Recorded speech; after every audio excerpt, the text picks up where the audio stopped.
tayo magpatuloy sa pag-aaral po natin ang salita ng Diyos, gusto ko pong i-welcome muna sa oras na ito bawat nanonood sa live stream na ito. Welcome po kayo mga kapatid sa ating pong pag-aaral ng salita ng Diyos. Ano po kayong panig ng mundo naroon, welcome po kayong lahat. God bless po sa inyo. Kung kayo naman po ay first time lamang na nakapanood sa live stream na ito at nais po po ninyong lumago sa kaalaman patungkol sa salita ng Diyos at nais po ninyong ma-feed ang inyong pong spiritual life, you can visit my official YouTube channel. I-search nyo lamang po yung Cleo Rojas, then manood po kayo ng mga videos, mag-subscribe po kayo, just hit the subscribe button and the notification bell para ma-notify po kayo sa mga bagong videos na akin pong ina-upload regularly. Kung gusto nyo naman pong matulungan ang fundraising project ng Jesus the Anointed One Church, don't skip the ads. Okay? Maraming salamat po. Muli, sa oras na ito, tayo ay tumako naman sa pag-aaral ng salita ng Diyos.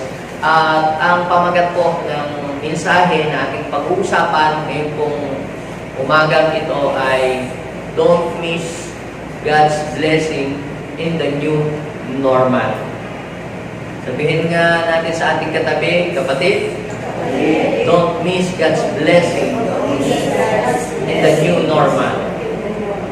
Kung merong mga blessing po kayong natanggap before this season, kung meron po kayong mga pagpapala o mga breakthrough na naranasan noong old normal, I am telling you, this new normal, meron din mga blessing na nakalaan si Lord para sa bawat isa sa atin.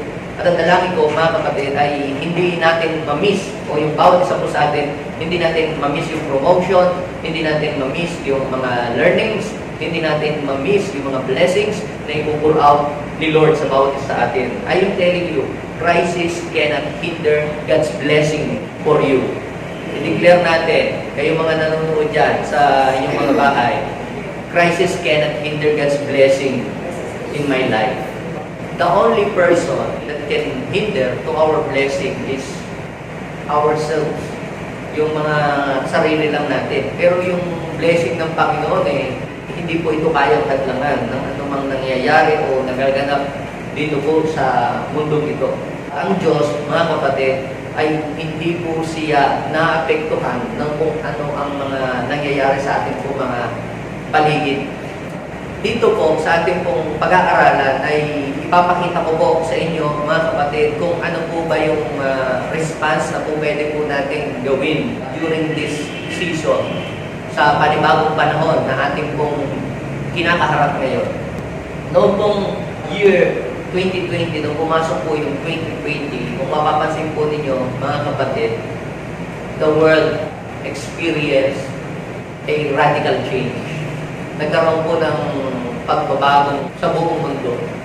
Kung inyo pong mapapansin, yung ating buhay noon at yung ginagawa natin ngayon ay iba na sa ginagawa natin ngayon. At yung mga alam natin noon, 10 years ago or 20 years ago, ay hindi na po effective na gawin natin sa panahon ito. Kung kayo po ay naging successful nung mga nakaraang panahon, inyo pong alam na ginagawa noong pamamaraan nung naging successful kayo noong nakalipas ng panahon, ay hindi na po ito akma sa panahon na ginagalawan natin ngayon. Sapagkat ang ating panahon ay iba na ngayon ang takbo ng ating panahon. Ngayon mga kapatid, paano tayo haharap sa panahon ito na hindi natin mamimiss? Pag sinabi natin don't miss God's blessing, ay huwag mong hayaan na yung pagpapala ng Diyos ay lumampas sa iyo. Kung pwedeng ito ay mag-stay sa iyo, or kung pwedeng ito ay lumampas sa iyo at sa iba mapunta. Now, samahan po ninyo ako sa pagbabasa natin ang salita ng Diyos. At ito po ay makikita natin sa Exodus chapter 16, verse 2 hanggang verse 4. Ang mga Israelita ay nagreklamo kina Moses at Aaron. Sinabi nila, mabuti pa sana'y pinatay na kami ni Yahweh sa Ehipto. Doon nakakakain kami ng karne at tinapay hanggang gusto namin. Dito naman sa ilang na pinagdalahan ninyo sa amin, mamamatay kami ng gutom. Sinabi ni Yahweh kay Moses, Pauulanan ko kayo ng tinapay mula sa langit. I-declare natin, ngayong taong ito, uulan ng pagpapala sa pamilya ko. Kahit may krisis sa buong mundo, may ulan ng pagpapala mula sa langit na nagmumula sa Diyos.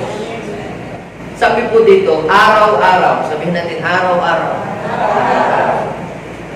palabasin mo ng bahay ang mga tao para mamulot ng kakainin nila sa maghapon. Sa pamamagitan nito'y susubukin ko kung hanggang saan nila susundin ang aking mga tagubilin. Pagpalain ng Lord ang pagbasa natin sa kanya pong mga banal na salita. Alam naman natin na ang bansang Israel ay pinangakuan sila ng Diyos na sila po ay dadalahin ng Panginoon doon sa maganda, masagana at mayamang lugar. Subalit, yung pong unang part ay hindi ganun sa kanilang iniisip. Kung parang nag-order ka ng isang bagay sa online, iba yung expectation mo doon sa reality. Ang layo. Ganun din po sa nangyari sa bansang Israel, di ba? Sabi ng Panginoon, dadalhin ko kayo sa mayaman at masaganang lugar. Titira kayo doon sa mga bahay hindi kayong nagtayo at kayo iinom sa mga balon na hindi kayong naguhay. Nung sila po yung umalis sa Egypt, they were so very excited. Pag binasa niyo po yung Exodus chapter 13 verse 18, sila daw po yung ready talaga. Parang nung pumasok din yung 2020, sinong excited? Yes, ang dami natin declaration, sasagad ang buhay ko, gaganda ang buhay ko. Tapos, pagpasok ng February, March, bakit ganito? Hindi naman ganito ang aking declaration. Bakit ganitong nangyayari? Bakit gano'n? Parang katulad din po ng mga Israelita. No? Nung umalis po sila sa Egypt, iniisip nila na pag-alis nila sa Egypt, yung unang hakbang, pangalawang hakbang, pangatlong hakbang, ay napakaganda. Kaya kung tayo ngayon ay nakaka-experience ng mga difficulties, hirap tayong mag-adjust sa panahon, sa mga nangyayari, dapat po nating malaman mga kapatid na hindi ito ang ating destiny. Ito ay part lang ng ating journey, pero hindi talaga ito yung ating destinasyon. Parang kagaya din ng mga Israelita, sila ay nagreklamo, sila ay nagagalit, sinisisi nila ang mga kung sino dahil bakit ganun yung kanilang na-experience, ganun yung mga sitwasyon na kanilang mga sinabi. At pansinin ninyo, lagi nilang sinasabi na, Moses, sana pinatay na lang kami ni Yahweh nung nandun kami sa Egypt. Dito sa wilderness, mamamatay kami ng gutom dito. Hindi nga kami namatay sa virus, pero mamamatay naman kami sa gutom. Parang ganun din, same spirit sa mga sinasabi ng mga tao sa ating kong panahon. Hindi nga kami mamatay sa virus, mamamatay naman kami sa gutom, tsaka sa suffocation, kasi meron ng mga face mask, may patient pa. Sa susunod, baka maging astronaut na tayo lahat. Tayo binanat na parang mga suman. So ano pong lesson na ating matututunan dito sa verse na ito? I will share to you 3 positive response that we should make to face this new normal. Yung normal na ating ginagawa noong 2019 pababa ay hindi na yun yung normal na ginagawa natin ngayong 2020 na ito. At maaaring yung ginagawa natin normal sa panahong ito, after 10 years, hindi na ganoon. Mababago ulit yung trend. Kung kayo po ay nabuhay na ng mga 80s, 90s, ang mga karaniwang nilalaro ng mga bata, luksong tinik. Sino nakapaglaro ng luksong tinik? Tumbang preso. Pag ang mga bata ay yung mga pikok, ganyan. Normal na hindi makaka-drawing pa sa kalsada yung mga nilalaro nila. Pero pansinin nyo, wala na kayong nakikita naglalaro ng ganoon ngayon. Ang puro laro ng mga bata ngayon, puro lahat cellphone. Sabi ng mga nabuhay ng mga 70s, hindi kayo katulad namin na kami ganito ang nilalaro. Kayo, mga wala nang mga kakasakasaysayan, puro kayo gadget. Kasi, kaya hindi mo ito maintindihan kasi nabuhay ka doon sa yung panahon ng lumang bato, yung old stone age. Eh tayo, wala na tayo sa Stone Age. We are living in digital age. Ngayon, itong mga Israelita, wala na sila sa Egypt. Nakalabas na sila. And they are heading to the promised land. Pero pansinin niyo po, ang lagi pa nilang binabalikan at lagi pa nilang bukang bibig at ang lagi pa rin nilang nasa sa isip ay kung ano yung mga bagay na naandun sa Egypt. Wala na nga sila sa Egypt physically, pero yung kanilang isip naandoon pa rin. Yun ang mga dahilan kung bakit nahihirapan tayong umangat sa buhay natin. Kasi hindi natin ma-let go yung lumang panahon. Madalas, ito naririnig ko. Pag minsan ako nasa palengke o nakasakay sa jeep o minsan napapanood ko sa mga vlogging. Magaling pa daw ako noong panahon ni Marcos. Piso daw po ang bigas isang kilo. Ang mura ng mga bilihin. Maganda din daw po noong panahon pa ni Magsaysay. Naku, lalong mura. Kapatid, tapos na tayo sa panahon yun. At kahit magpagulong-gulong ka dyan, magpasting ka, hindi na tayo babalik sa lumang panahon na yun. Ibig sabihin, tapos na tayo sa panahon na yun. Tayo ngayon ay nasa panibagong season. If you fail to see what God wants you to see in this season, you will become left behind. Mamimiss mo talaga yung mga blessing na sa iyong hinaharap. Ano sabi ng Isaiah chapter 43, verse 18 to 19. Forget the former things. Do not dwell on the past. See, I am doing new things. God is a God of new things. Revelation chapter 21, verse 5. I am making all things new. We are now living and facing a new normal. Panibagong pagsasanay. Tayo ay hindi expert, but I am telling you, this season is a season of brand new ideas. This season is a season of new things. Ngayon, kinakailangan po tayong mga anak ng Diyos ay makasabay sa panahong ito. Now, paano tayo makakasabay dito? Kinakailangan harapin po natin ito with a positive thought or positive mindset. Dapat ang ating kaisipan ay maging positibo sa mga negatibong nangyayari dito sa mundo. Dahil kung tayo po ay mananatiling negatibo ang ating kaisipan, maging ating mga deklarasyon at maging ang ating mga gagawin ay negatibo rin. Kita niyo po, yung mga taong negatibo lagi, pagka may mga bagay na pagbabago sa bansang Pilipinas, anong gagawin ng mga negative people? Magrarally, magsasalita ng mga negative na mga balita. Ganun lang, paulit-ulit lamang na ganun. Walang nangyayaring maganda. Pero kapag ikaw ay positibo, ang iyong kaisipan sa panahon ito, makakaisip ka ng mga magagandang idea. Makakaisip ka ng mga magagandang bagay. Yung mga bagay na hindi mo naiisip dati, ay maiisip mo sa panahon ito. Makakaisip ka ng mga magagandang strategies na pwede mong gawin para ikaw ay magtagumpay. Kaya ang mga negative people ay hindi nagtatagumpay sapagkat ang mga negative people ay sila po ay laging nagdudwell dun sa lumang bagay. Kagaya ng mga Israelitang ito, ano ang sabi po nila nung kung sila ay papunta na sila sa sa promised land pero ano ang sabi nila? Magaling pa doon sa Egypt, mabuti pa doon kaysa sa dito. Dito walang makain, dito wala kahit ano.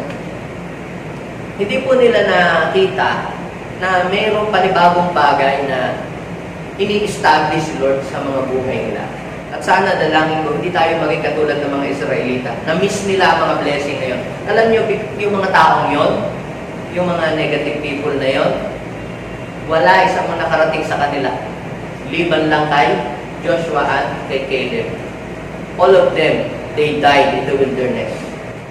Kapag laging tayo ay nagtataglay ng mga negatibong pag-iisip, hindi natin mararating yung stage of success na gusto ng Panginoong iparanas sa atin during this season of new normal. Ano po ang response na dapat nating pakita para hindi tayo magaya doon sa mga Israelitang yon? Ang una na nakita ko dito, mga kapatid, ay we must adapt to the present situation. Adapt to the present situation. Kinakailangan natin mag-adapt. Parang ganito, sa tuwi na lamang mag-July, August, September, lagi na lamang, mapapansin niyo dito sa Dagupan, lagi na lang mabaha. Lagi na lamang tuwing mag-high tide, laging baha sa inyong loob ng inyong bahay. Hindi may iwasan na laging yung reaction agad natin ay negative. Hindi ba naman yun? Lagi na lang ganito, lagi na lang ganyan. At minsan pa nga, gagawin ng iba, sisisihin nyo, namumuno. Anong connection ng mga namumuno doon sa baha? Kung nakatira ka sa Dagupan, dapat makita mo na itong lupa sa Dagupan ay below sea level. Kaya pag nagka-high tide, natutubigan. So anong gagawin mo? Instead na ikaw ay magreklamo sa nangyayari, magpagawa ka na lang ng bangka o elevate ko yung iyong bahay. Yun ang the best doon na magagawa mo. Pagawa ka na lang ng bahay na 2-story para mataas yung bahay mo kahit binabaha ka, hindi ka babahain. Kapag sinabi po natin mga kapatid na adapt, it means to adjust into a new condition. If you fail to adapt the present situation, you will become like an old wineskin. Nabasa niyo po ba yung parable ni Jesus na walang naglalagay ng bagong alak sa lumang sisidlan? Dahil pagka nagkaroon ng fermentation, yung nag-evaporate yung new wine, mabe-break yung old wineskin, tapos mawawasak at matatapon yung wine. Sayang. Kaya sabi ay, the new wine must be poured out into a new wineskin. Sapagkat yung pong wineskin, mga kapatid, pag yan ay nilagyan po ng wine, nagkakaroon po yan ng evaporation. Kumukulo yung wine habang tumatagal. Ngayon, kapag yung old wineskin ay old siya, hindi siya stretchable, siya ay brittle. Ngayon, maglalaban yung wine at saka yung skin. Kaya matatalo yung skin, mawawasak yun, mapuputol yung mga tahi. Kaya mape-break, matatapon. Yung new wine skin naman, pag nagkaroon ng evaporation, na-stretch siya, sumusunod lang siya kung ano yung galaw ng wine. Kaya hindi siya nabe-break, hindi siya puputok. Tayo po, ganun din mga kapatid. We must become a new wine skin. Kasi po, mga kapatid, pwedeng ikaw ay ma-break, mawasak sa mga nangyayaring ito. Pero kung ikaw ay marunong kang mag-adapt, hindi ka maiiwanan sa takbo ng panahon. Pero kung hindi ka mag-a-adapt, you will be left behind. At ang buhay mo ay magiging palubog, and you will die in the wilderness. Ang problema po ng mga Israelita, hindi sila naka-adapt sa buhay, sa wilderness. Kaya lagi pa rin nilang hinahanap yung buhay sa Egypto, ay wala na sila sa Egypt, nandun na sila sa wilderness. Instead na mag-isip ka na bumalik doon sa dati, ay why don't you try to learn something, yung pag-aralan na lang natin kung paano natin masolve yung problema. Kung pag-aralan na lang natin paano makasabay. Let me give you some example ha. Muna, bago tayo pumunta doon sa issue ng mga Israelita. Nung pong sabihin ng DepEd na ang klase ay gagawin na ngayong online class, marami po doon ang umakalabagutan. Naiintindihan naman natin talaga sila dahil katulad sa ating bansang Pilipinas, wala naman talaga tayong malakas na wifi. Hindi katulad sa ibang bansa na kahit saan sulok ng lugar nila, talagang makakasagap ka ng mga signal. Ganun sila ka-high-tech. Tayo, hindi pa kasi tayo ganun eh. Ang problema kasi sa atin, pagka may gagawing maganda ang gobyerno, lagi na lang nakontra agad. Kaya hindi natutuloy-tuloy yung mga magagandang proyekto. Sabi nung mga, ako, paano naman kami? Paano kaming ganyan? Wala kaming laptop, wala kaming mga ganito, wala kaming wifi, kami lamang ay nandito sa barrio. Ayaw namin naman ganyan. Sabi naman ng mga iba, Anong matututunan ng anak ko diyan? Wala namang matututunan sila diyan sa mga ganyan. Sabi naman ng mga iba, hindi ko na lang papapasukin ang aking anak. Dahil walang matututunan.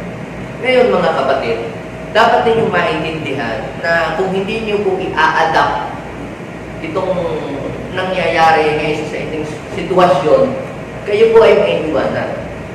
Do not underestimate the learnings that our children will receive sa pamamagitan ng mga katulad ng online class. Dahil iba yung panahon ngayon ng mga batang nabubuhay ngayon sa panahon natin noon. Noon kasi mga manual ang paraan para tayo matuto.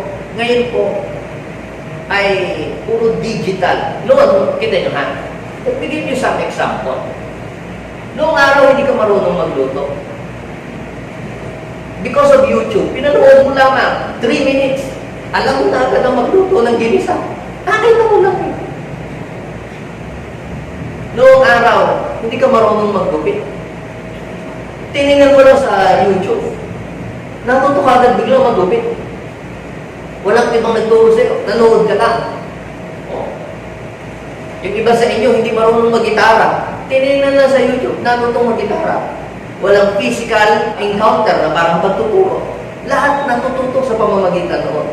Ngayon, kung mga anak ninyo, hindi nyo sasabihin mag-i-engage kayo doon, ang inyong anak will become left behind. May iwanan doon sa bagong trend na dapat nilang matututunan. Instead, na tayo ay maging hadlang, ay dapat tayo ay mag-adapt doon sa mga sitwasyon na yun. Anong kaibahan ni Caleb at saka ng mga Israelita? Si Caleb at saka po si Joshua, mga kapatid, nakita po nila yung kayang gawin ng Diyos doon sa sitwasyon nila na hindi nakita ng 10. Ang gusto ng iba, tayo ay bumalik ulit doon sa dati. Balik na lang tayo sa Egypt, balik na tayo doon sa Egypt. Balik na lang tayo sa dati. Sabi nung dalawa, hindi, punta tayo, diretso tayo, magtatagumpay tayo. Mas malakas ang pwersa ng mga negative people. Kaya anong nangyari? Hindi nagkaroon ng katuparan na maganda yun. Hindi matuloy-tuloy kasi ang dami kumukontra. Sino kumukontra? Yung ayaw mag-adapt. Huwag nating hadlangan yung mga gustong mag-adapt. Kung hindi ka mag-adapt, kung kayang mag-adapt, huwag mong idamay yung mga tao gusto nilang mag-adapt. Hindi hihintay na lamang namin ang vaccine bago ko magpaaral ng anak. Let me give you some example. Halimbawa, kumakain kayo. Biglang nag-brown out. Sarap na sarap ang pagkain, biglang nag-brown out. Anong gagawin mo? Hindi, hihintayin ko na lamang na mabuksan ang ilaw, tsaka uli ako kakain. Gano'n pa ba? Hindi naman gano'n. Anong gagawin mo? You will do something para may pagpatuloy mo ang iyong pagkain. Anong gagawin mo? Kukuha ka ng kandila sa drawer at sisindihan mo. Then, para may ilaw, o buksan mo ang cellphone mo, kung may cellphone ka, i-flashlight mo, and then diretso ang kain.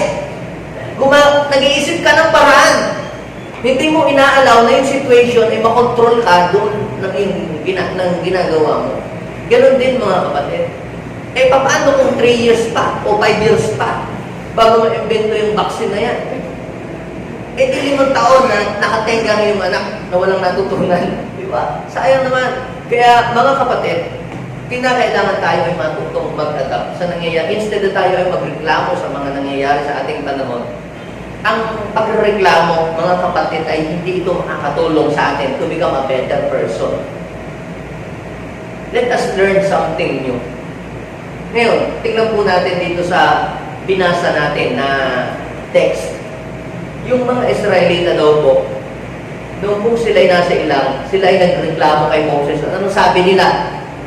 Mabuti pang pinatay na lang kami ni Yahweh doon sa Egypt. Dito naman sa ilang, wala kaming kahit nagreklamo po sila. Ano po yung kanilang reaksyon? Instead na sila ay humanap ng paraan, sila ay nagre-reklamo. Instead na sila ay magpatuloy, anong ginagawa nila? Gusto nila bumalik doon sa dating buhay, doon sa dating ginagawa nila noon. Papapansin nyo, parang ganoon din sa ating panahon, ang mga tao, Hindi nga kami namatay sa virus, mamamatay naman kami sa gutom. O kung ayaw mo mamatay sa gutom, gumawa ka ng paraan para hindi ka magutom. At hindi mo pwedeng laging iaasa sa ibang tao ang iyong kakabuhay. Ngayon, tingnan ninyo, anong makikita natin dito mga kapatid? Kinakailangan nilang lumabas at humanap ng kanilang ikakabuhay. Di ba sabi ng Panginoon, palabasin mo sila at mamulot sila ng makakain. Hindi naman po pwede tayo mag-aantay na lamang habang buhay dito na ganito na lang eh. We need to do something. Kinakailangan natin i-adapt kung ano yung nangyayari ngayon. At tayo ay gumawa ng solusyon dito sa ating present situation. Sa totoo lang, kung ikaw ay mayroong positibong kaisipan, makakaisip ka ng mga magagandang idea sa panahon ito. May mga magagandang idea, fresh idea na hindi mo pa naiisip dati. Kita po ninyo, lahat ngayon ng mga tinda, digitalized. Lahat ngayon ng business, digitalized na. Kung hindi mo i-digitalize ang iyong business, you will be left behind. O wala ka na sa linya, sa takbo ng panahon. Kaya ano pong ginawa ngayon? Nung mga nag-uukay-ukay, dinigitalize nila yung ukay-ukay. Ngayon kung hindi mo i-a-adapt yung mga ganoon, paano mabibinta yung cactus mo na tinta? Hindi nga lumalabas yung mga tao sa bahay. So ano pong ibig sabihin? Kailangan mong i-adapt. Itong mga Israelitang ito, gusto nilang bumalik. Hindi. Balik na lang ulit kami dati kasi mas maganda doon. Inalis ka na nga ng Panginoon doon sa lumang panahon. Tayo nasa bagong panahon na. Ngayon, anong gagawin mo? Kinakailangan mong i-adapt ito. Huwag mong isipin na bumalik lagi doon sa Egypt. Ang sabi ng Panginoon, forget the former things. Do not dwell on the past. See, I am doing new things. Hindi mo nakikita ito sa panahon ito. Kasi ikaw ay nakapako doon sa mga luma. Kaya pansinin ninyo, yung mga taong bukas ang isip and willing to adapt, sila yung nakaka-create ng mga magagandang ideas. Yung mga sinusuot nating mga face mask, na meron pang mga parang yung mga nakatali sa ulo, pati may facial na ganyan, idea lamang po yan. Kailan lang yan na-isip? Ngayon lang, di naman naiisip dati yan. Yung mga online selling na yan, kailan lang yan naisip? Ngayon din lang, di naman nyo naiisip yan o nagawin yun. Ngayon mga kapatid, dapat makita natin ano ang mga bagay na yung gusto ng Lord na matutunan natin sa panahon ito. Ano yung learning? Ano yung mga lesson na gustong ituro ng Panginoon sa atin dito? Kapag sinabi po kasi nating adapt, huwag naman po ninyong sabihin na tayo ay nag-compromise. Magkaiba po yung pag-a-adapt at saka yung pag-compromise. Maging si Apostle Paul ay nag-adapt din eh. Sabi niya doon sa 1 Corinthians chapter 9, verse 19 hanggang 21. Sa grupo ng mga Hudyo, ako ay naging mistulang Hudyo para makarelate sila sa akin at makarelate din ako sa kanila. Sa mga Gentile naman, ganoon din, nag-adjust ako para sila maabot ko at ako din ang marriage nila. Yun po yung, hindi siya nag-compromise. Nag-adjust siya doon sa new condition. Dapat ay makita natin ano yung mga bagay na gusto ng Diyos na matutunan natin at malaman natin at gawin natin sa panahon ito. Na kailangan nating mag-adapt. Tayo, ang church ay dapat ay mag-adapt. Noong araw, isa na rin ako doon eh. Sabi ko, yung mga Facebook na yan, yan ay, ano yan, hindi maganda yan. Sa ating spiritual, dapat ay yung mga Kristiyano ay naiwas sa mga ganyan. Kaya lang din, nabago ang aking isip at pananaw. 2 billion people, nandiyan yan eh, sa social media. At bihira na ngayon ang tao na walang Facebook account. Bihira na yung tao walang Instagram. Ngayon, kung wala kang isa mang account diyan, you will be left behind. You cannot reach more people. Ngayon, kung ikaw ay lagi mong sinasabing, yung mga YouTube, yung Facebook, yung Instagram, yung mga ganyan, sa Illuminati yan, huwag tayo mag-engage dyan. how can we reach more people and bring them to Christ kung hindi natin ito i-adapt? Eh lalo na ngayon, bawal ang magkaroon ng mass gathering. Lalo na yung nag-lockdown. Eh kung wala kang account sa Facebook o sa YouTube, paano ka na maririnig ng mga tao? Paano ka maririnig ng iyong mga vlogs? Iba ang maririnig nila. So ano pong ibig kong sabihin mga kapatid? Instead na hadlangan natin at bawalan natin ang sarili natin, bakit hindi tayo mag-engage at doon natin i-promote ang gospel? Eh kung yun ang ukay-ukay, ipinipresent sa online, yun yung cactus itinitinda sa online, yung mga pagkain itinitinda sa online, itidalahin na rin natin yung gospel sa online, at ating i-sell online ang Word of God. Libre po ang platform na yan. Kaya huwag natin hayaan na ang mga gagamit lamang niyan ay ang mga hindi kumikilala sa Diyos. Gamitin natin yan for the advancement of the kingdom of God. Instead na lagi na lamang natin sabihin, yan ay sa demonyo, yan ay sa Illuminati, yan ay sa mga 666. Eh kapatid, sayang yung opportunity na binubuksan sa atin ng Panginoon kung ito ay lalampas sa atin. Yun ang sinasabi po natin. Don't miss God's blessing in this new normal. Kaya pa sila yung nag-i-enjoy, sila yung nakikinabang. Kaya alam nyo, because of my wrong concept, ang dami kong panahong nasayang sa buhay. Sabi ko, kung noong 2001, 2002, 2003, gumawa na agad ako ng account sa YouTube at sa Facebook, sana di million na nga akong subscriber. Sana kumikita na rin ako ng million ngayon. Eh wala eh. Nag-negative kasi ako eh. Puro negative kasi ako lagi eh. Binigay ko kasi lahat sa demonyo eh.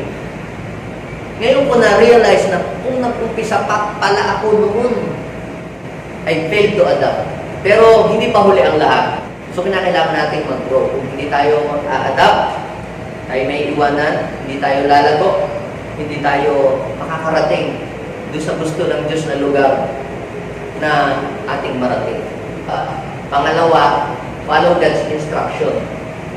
Dahil hindi nga natin alam kung paano humarap dito sa new normal. Ito nga ay new things eh. We are not expert sa ganitong panahon, sa ganitong sitwasyon. Wala namang expert eh. Kahit nga yung mga high-tech na mga bansa eh, di rin nila alam kung anong gagawin eh. Pero itong season, itong panahon ito, is a season of new things, new ideas. Makakaisip ka ng mga magagandang idea. May mga magagandang idea na ibibigay sa iyo si Lord. Pero dapat marunong kang makinig at dapat ay marunong ka rin sumunod sa instruction ni Lord. Ano po ang sinabi po ng Biblia? Exodus chapter 16, verse 4. Ano ang sabi? Paulan ng kumay ng tinapay mula sa langit. So, anong gagawin natin? Maghihintay na lang ba tayo? Kasi sabi naman nila, paulan na daw tayo eh. Oo nga, paulan ng ka ni Lord ng pagpapala. Pero meron kang gagawin para masalo mo yung pagpapala na ibinubuhos ng Diyos. Saan pa papaulan si Lord ng pagpapala? Sa Egypt o sa wilderness? Pag sinabi po natin mga kapatid ng wilderness is a desolate place. Walang tubig, walang pagkain, mahirap na lugar yan. Pero ang sabi ng Panginoon, magpapaulan siya ng pagkain. Some of us here, even yung mga nanonood ngayon, you are passing to the wilderness of life. Yung talagang walang-wala at gipit na gipit. Wala kang trabaho, hindi mo alam kung saan ka kukuha ng magagastos. Pero ang sabi ng Panginoon, magpapaulan siya ng tinapay, ng pagkain saan? Araw-araw. Araw-araw. Pero may gagawin ka. May mo sa iyong katabi, pero may gagawin ka. Ano ang trabaho ni Lord? Magpaulan ng tinapay. Anong gagawin mo? Hindi lalabas ka at mamumulot ka.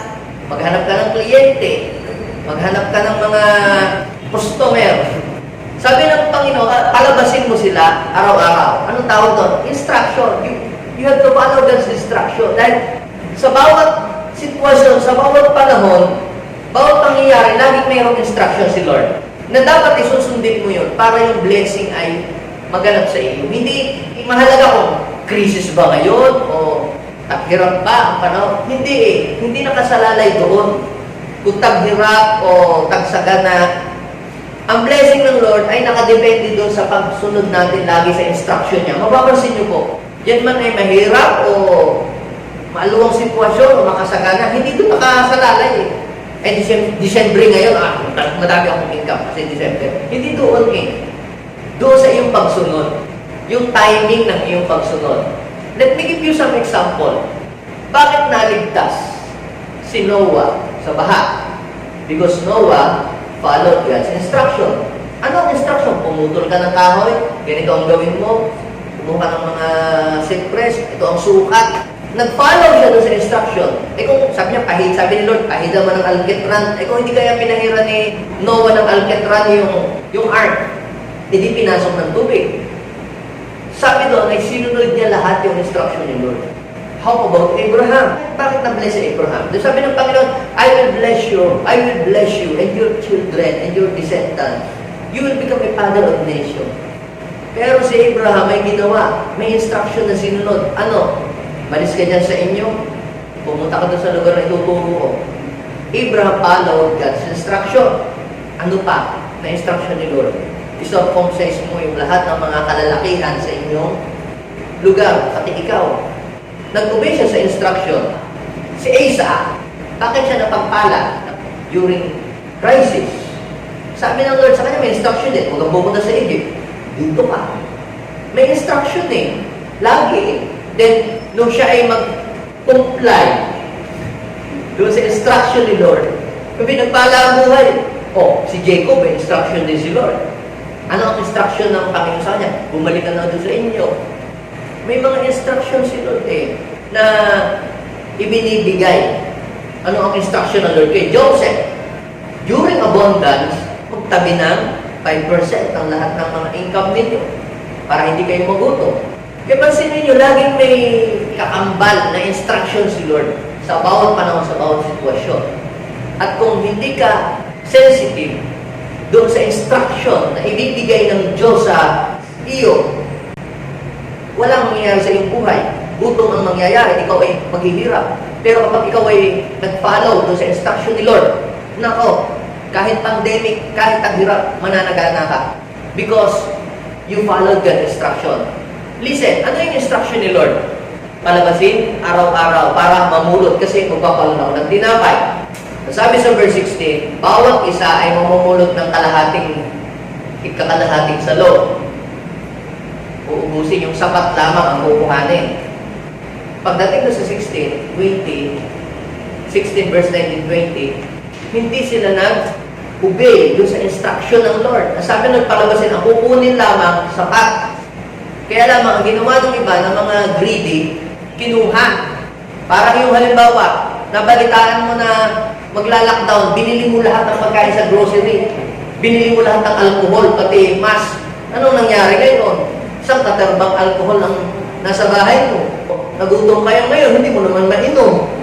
Sabi, sapat lang buhay mo, ibig sabihin, isipin din naman ninyo yung iba. Dahil crisis nga ngayon So, huwag mo namang suluhin lahat. Yaman naman yung iba, pakinabang din doon sa pagpapalang yun.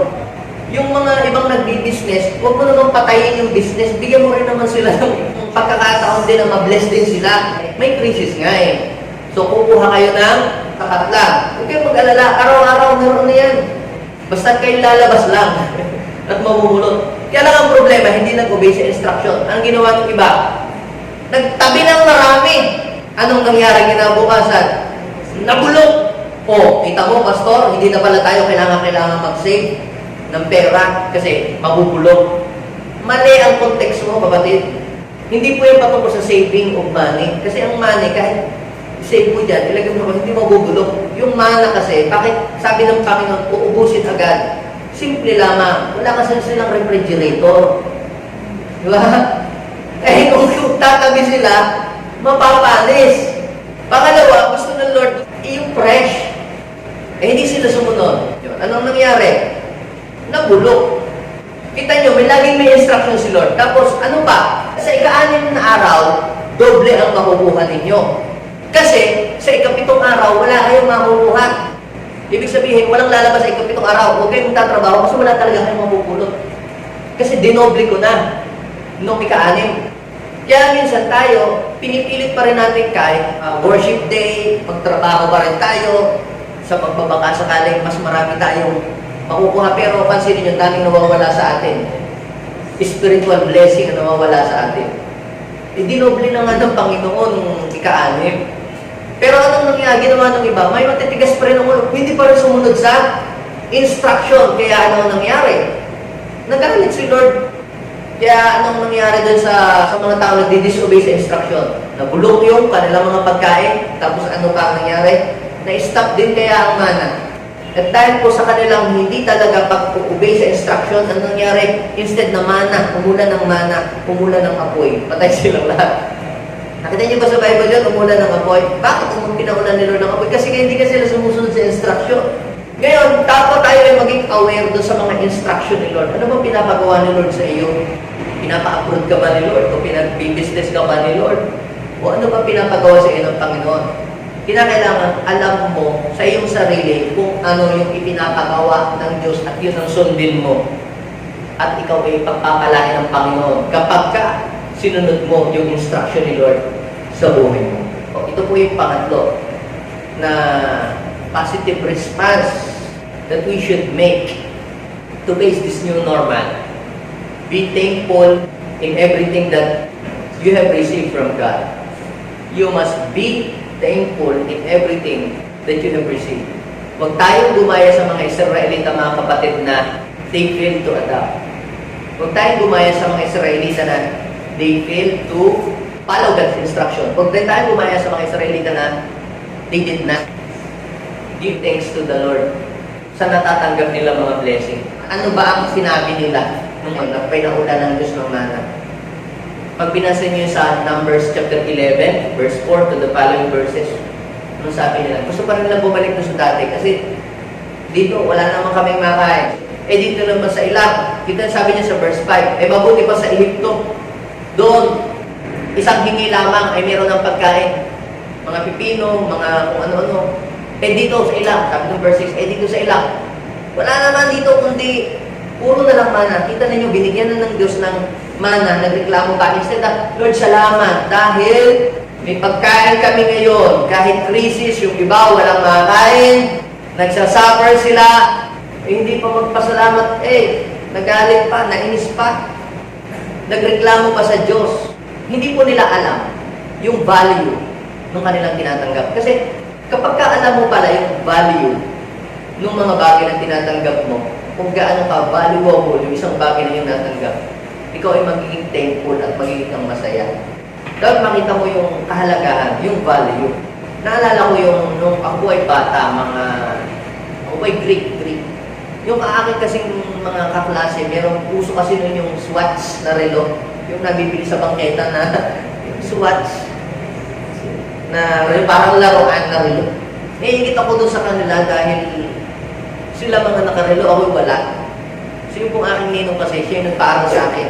Nung iwan ako ng aking mother, pinag-aaral ako ng aking ninong. Yung aking ninong, nagtatrabaho siya sa Saudi.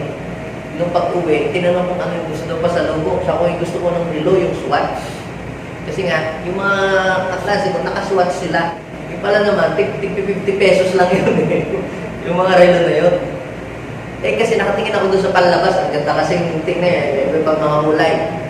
Kaya lang, pag dating nung aking ninong, hindi Swatch ang dala. Hindi ko po nagustuhan. Kasi binigay sa akin relo, Rado. Na relo. Nung ibigay sa akin, nung tingnan ko, hindi ako naging masaya, hindi ako naging happy. Nagalit yung kapatid niya, si Cleo. Hindi pa nagpasalamat yung binigyan ng kaganda-ganda ng relo. Alam mo bang kamahal-mahal na yung relo niya? Hindi ko pa natuwa. Bakit ako ay sumimangot? Ba't hindi ako natuwa? Kasi hindi ko na-intindihan yung value na ibinigay sa akin. Mamahal pala yun. Binabasta-basta ko lang. Yung pala yung mamahalin.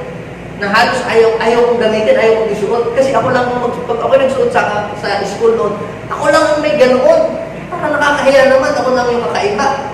Now, what is the point? Hindi nila nakita yung value ng ibinigay ng Diyos sa kanilang blessing. Ano ba yung binigay sa kanila ng Diyos na mana? Una, sa Deuteronomy chapter 8, verse 16, ito yung pagkain hindi nila kilala. Pagkain hindi kilala. So, ibig sabihin, uncommon, hindi pangkaraniwan. Kapag po kayo kumain sa restaurant, ang mga binibili, mga pinakbet, mga ginisang kamatis, mura lang yun eh, mabibili mo ng mga budget meal na ganyan eh. Pero kapag po kayo, mga kapatid, ay kakain sa isang restaurant na bibihira, nagse-serve ng ganong pagkain, mataas yun, mahal yun. Alam niyo po ba na walang ibang nagse-serve ng mana? Si Lord lang ang nagse-serve, Lord. Yung value ng pagkain yun, dapat hindi mo basta-bastahin. Dapat mo ipagpasalamat. Grabe. Matindi ka. Yung pagkain mo galing langit. In-import pa, galing sa langit. Tapos galit ka pa.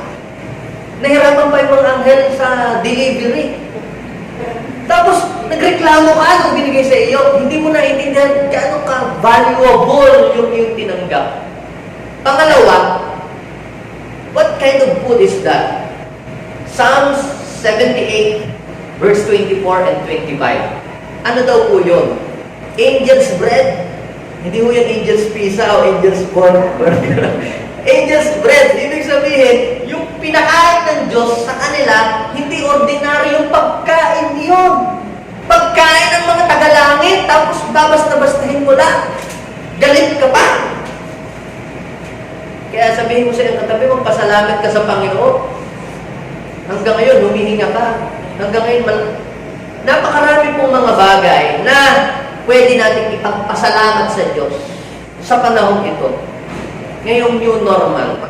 Isulat niyo yung mga bagay na pwede niyo ipagpasalamat sa Diyos. Manusog ka ngayon. Hindi ka na ospital. Wala kang sakit. Hindi ka tinabla ng virus. Yung iba nagka-ospital. Kumpleto yung mga kamay. Nakakapagsalita ka, nakakarinig ka, nakakabasa ka, nakakaamoy ka. Dahil kung hindi ka nakakaamoy, isang sign yan. Ang dami natin pwedeng ipagpasalamat. Pero, instead na tayo nagpasalamat, lagi tayo nagre-reklamo. Ano ba naman yun? Ba't kinakailangan magpila-pila pa? Ba't ganito? Ang dami nating mga pagre-reklamo.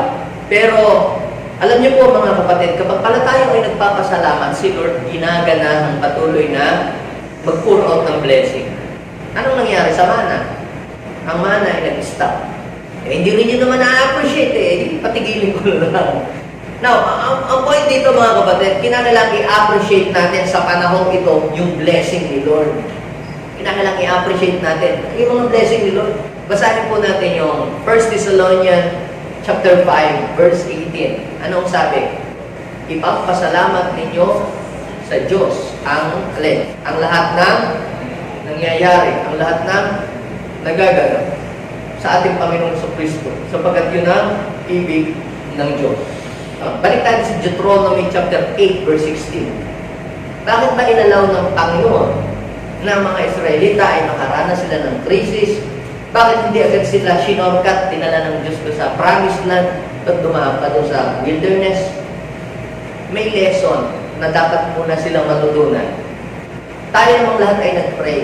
Ang prayer natin, Lord, sana matapos na itong pandemic na ito, balik na dati sa normal na uli ang buhay. Wala eh. Ganun pa rin eh. Nakala natin matatapos after 1 month ng lockdown, balik na ulit sa dati. Hindi eh.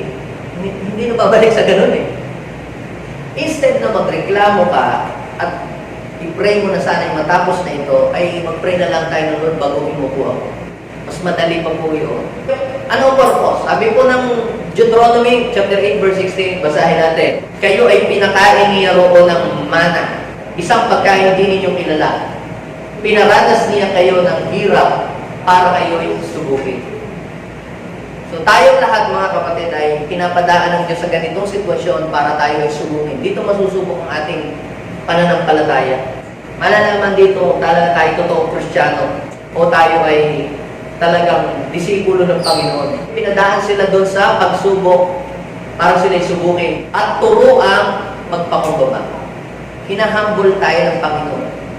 Dati no, masyado kang pasosyal. Pero ngayon, tinuturuan ka ng Diyos na maging humble.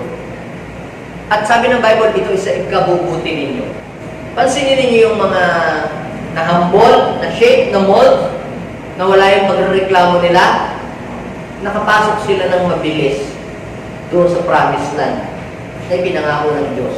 Samantalang yung mga hindi sumunod, yung mga tao nagreklamo, sila yung hindi nakarating.